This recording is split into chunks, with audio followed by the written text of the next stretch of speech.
کہ یہ بندہ منافقت اور جہنم کی آگ سے آزاد ہے۔ الصلاۃ والسلام علیک یا رسول اللہ، یہ بھی درود پاک ہے۔ صلی اللہ تعالی علی محمد صلی اللہ علیہ وسلم، یہ بھی درود پاک۔ آپ اگر شارٹ سے مختصر سے درود پاک پڑھنا شروع کریں تو غالباً 15 سے 20 منٹ میکسیمم آپ کے 100 درود پاک پورے ہو جائیں گے، اور انعام اتنا بڑا۔ میں چوٹ کرنے کے لیے کہتا ہوں، اگر ہمیں یہ کہا جائے کہ جناب 100 بار جو درود پاک پڑھے گا اس کو 10,000 روپے ملیں گے، بندہ کہے یار 15 منٹ میں 10,000 روپے، 1000 بار درود پاک پڑھے گا تو 1,00,000 روپے ملیں گے، سبحان اللہ۔ اب دنیا کا اگر کوئی انعام اعلان کر دیا جائے تو سارے لوگ اسے کرنے کے لیے تیار ہو جاتے ہیں۔ یہ آخرت کا کتنا بڑا انعام ہے، ہر درود پر 10 رحمتیں۔ آپ یقین کریں کروڑوں روپے خرچ کر کے بھی ایک رحمت نہیں خریدی جا سکتی، اللہ نہ چاہے جس پر رحمت، کون رحمت لے سکتا ہے؟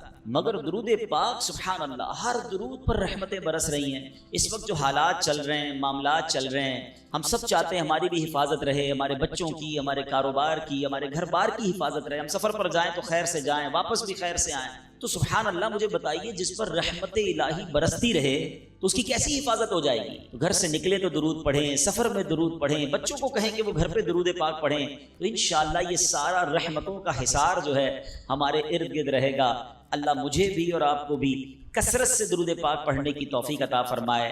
آئیے مل کر محبت کے ساتھ بآواز بلند درود پاک پڑھ لیں۔ صلو علی الحبیب صلی اللہ تعالی علی محمد صلی اللہ علیہ وسلم۔ نبی کی شان میں ہو جس قدر درود پڑھو، محبوں پاؤ گے جنت میں گھر درود پڑھو۔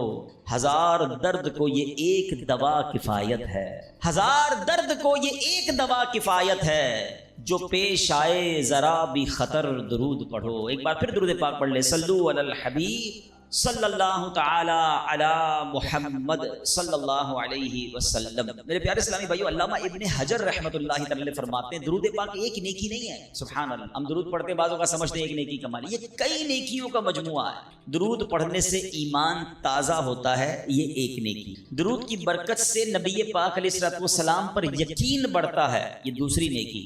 درود پاک پڑھنے میں تعظیم مصطفیٰ ہے، رسپیکٹ آف رسول اللہ صلی اللہ تعالی علیہ وسلم ہے، یہ تیسری نیکی۔ درود پاک پڑھنے سے آخرت پر ایمان پکا ہوتا ہے، یہ چوتھی نیکی۔ درود پاک میں نبی پاک علیہ الصلوۃ والسلام کے احسانات کا ذکر ہے، یہ پانچویں نیکی۔ اور درود پاک میں نیکوں کے سردار مکی مدنی تاجدار صلی اللہ تعالی علیہ وسلم کا ذکر ہے، اور نیکوں کے ذکر پر رحمت اترتی ہے، یہ چھٹی نیکی ہے۔ آئے ہائے، نیکیوں کا انبار لگ جاتا ہے اگر بندہ درود پاک پڑھنے والا بن جائے۔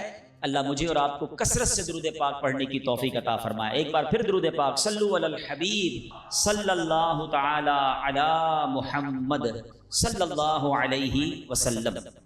ایک واقعہ بڑا مشہور واقعہ ہے اور قرآنی واقعہ، کئی بار ہم نے سنا ہوگا۔ ایک عظیم خاندان کی یاد، بہت زور سے، بڑی زور و شور سے دنیا بھر میں اس کا ذکر شروع ہو جاتا ہے، اور وہ عظیم خاندان ہے حضرت ابراہیم علیہ نبینا علیہ الصلوۃ والسلام۔ حضرت ابراہیم کی یاد ہے، حضرت اسماعیل کی یاد ہے، بی بی ہاجرہ کی یاد ہے۔ مسلمان حج کو جا رہے ہیں، اس میں بھی حضرت ابراہیم اور ان کے خاندان کی یادیں ہیں، اور جب قربانی کرتے ہیں تب بھی حضرت ابراہیم اور حضرت اسماعیل ہیں۔ کیا خاندان ہے! مگر ان واقعات سے جو آج بیان میں سے کچھ باتیں میں عرض کروں گا، اور اس کا مقصد کیا ہے انشاءاللہ وہ آگے بتاتا ہوں۔ ایک بادشاہ تھا نمرود۔ یاد رہے کہ دنیا میں 4 ہی ایسے بادشاہ گزرے ہیں جن کو دنیا پر حکومت کرنے کا موقع ملا، ٹھیک ہے؟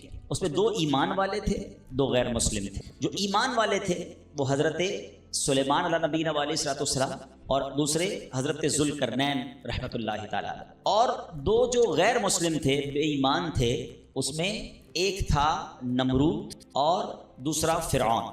اچھا، اب نمرود جو تھا وہ بڑا ہی بدبخت تھا، ایک تو خدائی کا دعوے دار بھی ہو جاتا تھا، اور نمرود نے حضرت ابراہیم علیہ نبینا علیہ الصلوۃ والسلام کو بھی اپنی طرف بلانے کی کوشش کی کہ وہ بھی اس کی بات مانے۔ حضرت ابراہیم علیہ الصلوۃ والسلام اس کی بات نہیں مانتے تھے، وہ اللہ وحدہ لا شریک کی بات کرتے تھے۔ نمرود خدائی کا دعویٰ کرتا تھا۔ بڑے طویل واقعات ہیں کہ کس طرح نمرود کے دربار میں رہ کر حضرت ابراہیم نے حق کی دعوت دی۔ نمرود نے کہا کہ میں خدا ہوں، تو آپ نے فرمایا خدا تو وہ ہے جو زندہ کرتا ہے۔ تو نمرود نے کیا کیا؟ ایک بندہ جس کو سزائے موت سنا دی گئی تھی اس کو جیل سے نکال کے رہا کر دیا، کہا دیکھو میں نے بھی زندہ کر دیا، اس کی تو موت لکھی ہوئی تھی نا، سزائے موت ہو گئی تھی۔ میں نے اس کو فارغ کر دیا. آپ نے فرمایا اللہ تو وہ ہے جو موت دیتا ہے. تو اس نے ایک عام بندے کو پکڑا, اس کو قتل کا حکم دے دیا, اس کو مار دیا. کیا کہ موت تو میں بھی دیتا ہوں. حضرت ابراہیم علیہ السلام نے کہا کہ میرا رب وہ ہے جو مشرق سے سورج کو نکال کر مغرب میں طلوع کرتا ہے, اگر تو خدا ہے تو مغرب سے نکال کر دے. اب اس کے پاس کوئی جواب نہیں تھا, یہ کیسے کر سکتا ہے کوئی. تو بہرحال کمال کا جذبہ تھا, کمال کا یقین تھا اللہ وحدہ لا شریک پر, ایسا یقین سبحان اللہ. اب جب نمرود نے دیکھا کہ کوئی بات یہ ماننے کے لیے تیار نہیں ہے, تو ان بدبختوں نے یہ فیصلہ کیا کہ حضرت ابراہیم علیہ السلام کو آگ میں ڈال دی. اچھا وہ کوئی نارمل آگ نہیں تھی, ایسی آگ نہیں تھی کہ لکڑیاں لگائیں اور جناب بندے کو ڈالنا ہے. ایک ایسی آگ تھی کہ جو اس وقت تک اتنی بڑی آگ لگائی نہیں گئی تھی, اور ایسی آگ تھی کہ کوئی پرندہ بھی اوپر سے گزرتا تھا تو وہ گزر نہیں پاتا, جل کے اس کے اندر کوئلہ بن جاتا تھا. اور حضرت ابراہیم علیہ السلام کو اس آگ میں پھینکا جانے لگا. دیکھیں آج بھی اگر کوئی جیل میں قید ہو نا, سزا سنا بھی دی گئی ہو, تو اس کو یقین ہوتا ہے کہ کوئی نہ کوئی راستہ نکل آئے گا, ضمانت ہو جائے گی. یہاں تک کہ سزائے موت کے قیدیوں کو بھی یقین ہوتا ہے کہ چلے کوئی نہ کوئی چانس ہوگا, کوئی سزا معاف ہو جائے گی, کوئی عمر قید میں تبدیلی ہو جائے گی.